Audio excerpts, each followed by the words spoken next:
올리브 오일 또는 들기름을 공복에 한 수저씩 매일 먹으면 건강에 좋다고 하는데 맞는 말인가 궁금하시죠? 꼭 그렇게 드셔야 좋은 것은 아닙니다. 드시는 목적에 따라서 공복에 드시는 것이 좋은 경우가 있고 식사와 함께 드시는 것이 좋은 경우가 있습니다. 여러분 안녕하세요. 사랑하며 건강하게 100세 이상 사랑건백입니다. 오늘은 들기름에 대한 이야기를 하려고 합니다.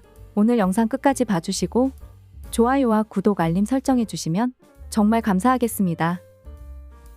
먼저 들기름에는 생들기름과 볶은 들기름이 있는데요. 생들기름과 볶은 들기름의 장단점을 말씀을 먼저 알려드릴게요. 들기름 자체의 효능을 생각하신다면 볶은 들기름이 좋고 산패를 생각하신다고 하신다면 생들기름이 좋습니다. 어느 것이 더 좋고 나쁘다기보다는 필요에 따라서 선택해서 드시면 되는 문제이지 좋고 나쁘고의 문제는 아니라고 봅니다. 볶은 들기름으로 드신다고 해서 산패로 인한 문제가 나타날 정도가 아니기 때문입니다. 물론 오래된 들기름은 산패가 많이 되었을 가능성이 크기 때문에 드시지 않는 것이 좋습니다. 다음 공복에 드시는 것과 식후에 드시는 것은 용도를 정확히 알고 드시는 것이 아주 중요한데요. 공복에 올리브유나 들기름을 드시는 것이 좋다라고 말씀드리는데요. 왜 공복에 드셔야 좋은지 알고 드시는 것이 좋겠죠? 자, 공복에 기름을 드시라고 하시는 것은 담즙 분비를 촉진하기 위해서입니다. 담즙은 간에서 배출되어지는 노폐물이 모여있는 곳입니다. 간 해독을 하는데도 도움이 되는 것으로 알려져 있기 때문에 공복에 기름을 드시는 것이 좋다라고 말씀드린 것입니다. 담즙은 간에서 만들어지지만 지방을 소화하는 리파제라고 하는 효소가 포함되어져 있어서 기름이 우리 몸에 들어오게 되면 기름을 소화하기 위해서 리파제가 함유되어져 있는 담즙이 잘 분비되는 것을 이용하여서 담즙 분비를 촉진하는 것입니다. 그러나 오메가3를 비롯한 필수 지방산 섭취가 목적이시라고 하신다면 식사 중에 드시는 것이 가장 좋습니다. 식사와 함께 드시게 되면 지용성 성분인 흡수도 높여주어서 시너지 효과가 날 수가 있기 때문입니다. 혈액순환이 목적이시라고 한다면 아침, 점심, 저녁 식사 후에 드시는 것이 좋습니다. 개인적으로 올리브유보다는 들기름을 더 많이 권하는 편인데요. 비빔밥을 드실 때도 들기름을 권해드리고 나물을 무칠 때도 들기름을 권해드리는 편입니다. 요즘은 탕이나 볶음 음식을 드신 후에 마지막으로 밥을 볶아서 드시는 경우들 많으시잖아요. 그때도 들기름을 권해드립니다. 올리브유가 좋다라고 하는 이유가 오메가3가 많다라고 알려져서인데요. 올리브유보다 들기름에는 오메가3가 무려 60%나 넘게 들어있기 때문입니다. 샐러드에 들기름이 잘 어울리지 않는 경우가 있어서 이러한 경우에는 올리브유를 권해드리지만 그 밖의 음식을 드실 때에는 무조건 들기름을 권해드립니다. 들깨의 효능도 아주 뛰어난데요. 동의보감에 따르면 들깨는 성질이 따뜻하고 독이 없으며 맛은 시고 기를 살려준다라고 적혀져 있습니다. 그렇다면 이런 들기름이 어디에 좋은지 알아보겠습니다. 심혈관 건강. 심혈관 질환은 우리의 삶에 심각한 위협이 될 수 있습니다. 들기름에 함유된 오메가-3 지방산 EPA 및 DHA 은 중성지방 수치를 낮추고 혈액순환을 개선하며 혈압을 조절하고 혈전 형성을 예방합니다. 이에 따라 고혈압, 동맥경화, 심근경색과 같은 심혈관 질환의 발병 위험을 낮추는데 도움이 될 수 있습니다. 또한 들기름에는 항당뇨 작용을 하는 강력한 항산화 성분인 로즈마린산이 함유되어 있는데 이는 혈당 수치를 조절하여 급격한 혈당의 상승을 억제하고 전반적인 당뇨병 예방 및 관리에 도움을 줍니다. 실제로 들기름이 심혈관 건강에 미치는 긍정적인 연구 결과도 있는 만큼 들기름은 심혈관 건강에 좋은 식품으로서 섭취하기에 충분한 가치가 있습니다. 인지 기능 증진. 들기름에는 오메가3의 EPA가 풍부하여 두뇌 건강과 인지 기능에 도움이 될 수 있습니다. EPA는 두뇌 발달과 기능에 중요한 역할을 하며 기억력과 인지 능력을 개선하고 치매 위험을 잠재적으로 감소시킵니다. 들기름의 인지 기능 개선 효과는 동물 실험을 통해 입증되었습니다. 쥐를 대상으로 한미로 실험해서 들기름을 먹인 쥐는 다른 기름을 먹인 쥐에 비해 인지 능력이 유의하게 향상된 결과를 보인 것으로 나타났습니다. 해당 연구를 통해 들기름이 뇌세포 활성화, 신경 전달 물질 분비의 촉진, 뇌의 혈액순환 촉진 등이 확인되었으며 들기름을 음식에 활용하여 섭취하면 두뇌 건강 증진 및 인지 기능 저하 예방에 도움이 될 수 있습니다. 항염작용. 만성염은 다양한 건강 문제를 야기하는 주된 요인입니다. 들기름은 뛰어난 항염작용을 가지고 있습니다. 들기름에 함유된 오메가-3 지방산과 로즈마린산은 몸 전체의 염증을 감소시켜 관절염, 대장염과 같은 염증의 진행을 완화하고 예방하는 데 도움을 줄 수 있습니다. 연구에 따르면 들기름은 염증 상태를 관리하고 예방하는 데 효능이 있는 것으로 나타났습니다. 골다공증 예방. 나이가 들수록 뼈를 튼튼하고 건강하게 유지하는 것이 중요합니다.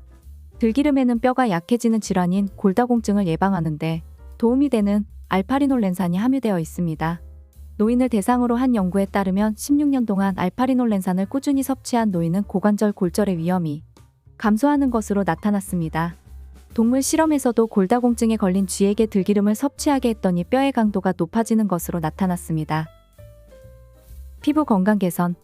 들기름은 피부 건강과 미용에 다양한 이점을 제공합니다. 로즈마린산과 루테올린을 포함한 독특한 항산화성 분의 조합은 다양한 피부 개선 효과에 기여합니다. 이 성분들은 함께 작용하여 피부 노화의 주요 원인인 활성산소의 생성을 억제합니다. 이를 통해 노화의 진행 속도를 늦추고 더 젊어 보이는 외모를 유지하는 데 도움을 줍니다. 기미와 주근깨의 원인이 되는 색소인 멜라닌도 들기름의 성분에 의해 역제되어 안색이 밝고 고르게 개선될 수 있습니다. 또한 들기름은 항염 작용이 있어 피부 질환과 알레르기 개선에도 도움이 될 수 있습니다. 부산대 웰빙제품연구센터 연구팀에 따르면 유기농 들기름을 이용하여 피부세포 연구를 진행한 결과 자외선 차단 효과와 피부 염증을 억제하는 항산화 작용이 높게 나타났다고 합니다. 또한 자외선에 의한 세포 사멸이 억제되고 미백과 보습, 주름 개선, 주근깨 예방에 효과가 있음을 추가적으로 확인되었습니다. 다음으로 들깨랑 들기름 보관 방법이나 먹는 법에 대해서 자세히 알려드릴게요. 들깨도 참깨도 모두 통깨 자체로 구입하시는 것이 좋습니다.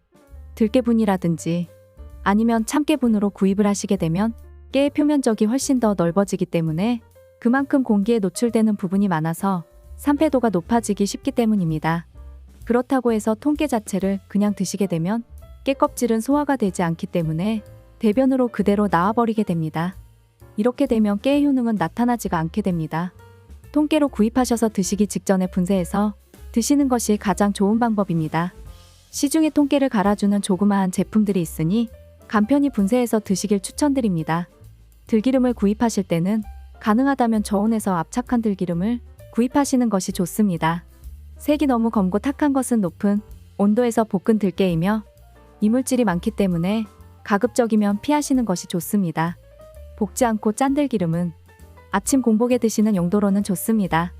들기름은 참기름에 비해서 산패가 빨리 일어나기 때문에 최대한 공기를 차단하는 것이 중요합니다. 큰 병에 담아서 자주 뚜껑을 여닫기보다는 작은 병으로 나누어 담아서 산패를 조금이나마 줄이는 방법이 될 수가 있습니다. 그리고 2개월 이내에 드시는 것이 좋습니다.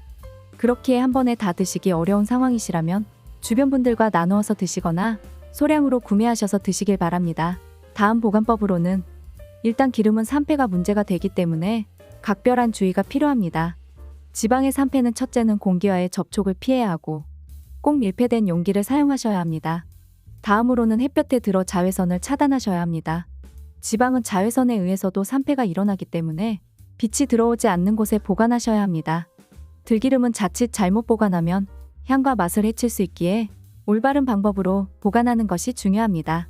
들기름은 상온에서 보관하면 쉽게 산화되므로 사시 이하, 저온 냉장고 등에서 보관하는 것이 좋습니다.